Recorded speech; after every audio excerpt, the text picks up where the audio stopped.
Nanti bikin agenda saat Ramadan, ya, supaya nggak pusing nanti. Kalau masuk hari pertama apa yang dikerjakan, hari kedua apa yang dikerjakan, subuh apa, siang apa, sore apa. Cuman nanti saya berikan 3 yang pokok ini. Ada 3. 1, meningkatkan sholat. Saya ulang ya, meningkatkan apa? Sholat. Kalau meningkat secara singkatnya berarti bertambah dari yang sekedar fardu, tambah dengan apa? Sunnah. Maka dari sekarang keluarkan semua jenis sholat-sholat sunnah. Keluarkan dari sekarang apa saja, siang dan malamnya. Yang rawatib, ada berapa rawatib? Rawatib 12. Ya, rawatib itu yang melekat dengan sholat fardu dan menentukan untuk memperbaiki sholat fardu. Menambah. Jadi kalau kurang khusyuk ditambah dengan sunnahnya disebut rawatib. Bisa sebelum, bisa setelah sholat fardu. Ada 12 dari hadis Nabi sallallahu alaihi wasallam. Man shalla isnatai asyrata raka'atan, siapa yang sholat 12 rakaat fi yaumin wa lailatin, yang mengiringi sholat fardu siang dan malam. Ya, bunyalahu bihinna baitun fil jannah, maka akan dibangunkan baginya satu rumah di surga kalau konsisten menunaikan 12 itu sampai meninggal dunia.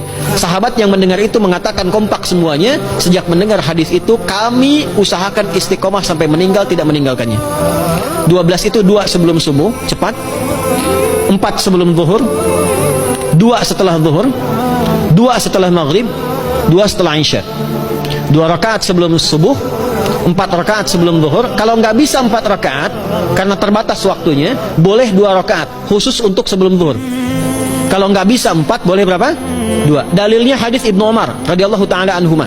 Kata beliau, hafidtu asyra rakaatin, saya hafal 10 rakaat dari Nabi sallallahu alaihi wasallam salat sunnah. Maka menyebutkan sebelum zuhur 2 rakaat. Baik, jadi 12 ya. 2 sebelum subuh, 4 sebelum zuhur, 2 setelah zuhur, 2 setelah maghrib, 2 setelah isya. Ini yang disebut dengan rawatib. Jamak dari kata ratib. Di luar ini mutlak. Mutlak ini ada yang berdampingan dengan salat fardu, ada yang terpisah. Contoh yang berdampingan, 4 rakaat sebelum asar. 4 rakaat ini bukan disebut rawatib, tapi salat mutlak. Cuma waktunya berdampingan dengan salat fardu. Jadi dia nggak memengaruhi salat fardu, cuma punya keutamaan sendiri. Apa keutamaannya? Hadis Ibnu Umar radhiyallahu taala anhuma, ketika beliau menyampaikan qala Nabi sallallahu alaihi wasallam rahimallahu ra'an shalla qabla al-'asri arba'an. Allah akan menambahkan rahmat pada orang yang terbiasa salat 4 rakaat sunnah sebelum salat asar. Jelas ya? Baik. Kemudian apalagi setelah itu? Salat di antara adzan dan iqamah. Ya, di antara adzan dan iqamah. Tahiyatul masjid. Apalagi misalnya salat duha. Duha dibagi 3. Awal duha itu kurang lebih 1,5 jam setelah salat subuh. Subuh sekarang misal 4:30, maka jam 6 muncul awal duha. Namanya syuruk. Saya ulang, salat apa namanya? Syuruk itu salat awal duha. Jumlah rakaatnya 2 rakaat. Man sallal ghadata fil jama'ati thumma yaqudu yadhkurullah subhanahu wa ta'ala fa yusalli rak'ataini fakana alaihi ka ajri umratin wa hajjin, ya ka ajri ummatin wa hajjin tamatan. Siapa yang salat subuh 2 rakaat dengan berjamaah, ya, dan umumnya kalau berjamaah bisa ke masjid di masjid. Kalau tak mampu ke masjid, tunaikan di rumahnya. Setelah itu tidak beranjak dulu, dia duduk untuk berzikir kepada Allah. Zikir itu bisa baca Quran. Quran surah 15 ayat 9 itu Quran disebut dengan zikir. Quran surah 54 ayat 17, 22, 32, 40 itu Quran disebut dengan zikir. Bisa baca Quran, bisa berdoa. Doa disebut dengan zikir. Quran surah ke-7 ayat 205. Ya. Bisa dengan apa lagi? Bertafakur, ya, mengaji, ta'lim, itu disebut dengan zikir. Ali Imran ayat 190 191. Alladzina yadhkuruna Allaha qiyaman wa qu'udan wa 'ala junubihim wa yatafakkaruna fi khalqis samawati wal ard, ya, disebut dengan zikir. Bisa bertasbih.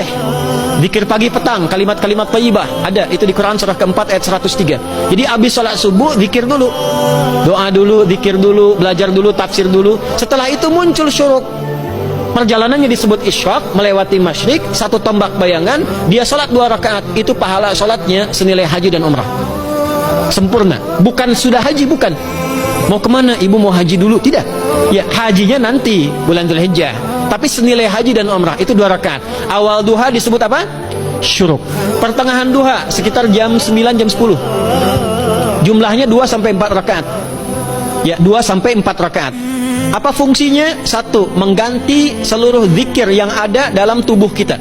Mata berzikir, telinga berzikir, lisan berzikir, bisa diganti dengan 2 rakaat duha. Itu waktunya pertengahan duha. Kurang lebih dari jam 8, 9, 10 lah, kurang lebih 3 jam itu, ya. Yang kedua, bisa menghambat atau menghentikan, menahan satu musibah umum. Misal ada kebanjiran nih atau macet nih. Orang-orang kena macet. Bapak yang biasa sholat duha pertengahan itu tiba-tiba ditolong oleh Allah, dibebaskan. Tiba-tiba ada orang datang, Pak lewat sini di sana macet. Atau dibimbing ada kontraflow. Itu manfaatnya duha tuh. Yang pertengahan. Yang terakhir adalah akhir duha. Sekitar jam 10 sampai jam 11 menjelang ke zuhur. Ya, akhir duha itu jumlahnya dari 2 bisa 4 sampai 8 rakaat. Di antara manfaatnya bisa mempermudah datangnya rizki dengan izin Allah Subhanahu wa taala ketika ikhtiar. Itu duha. Nanti ke malamnya silahkan tahajud, tingkatkan tarawihnya sampai ditutup dengan witir.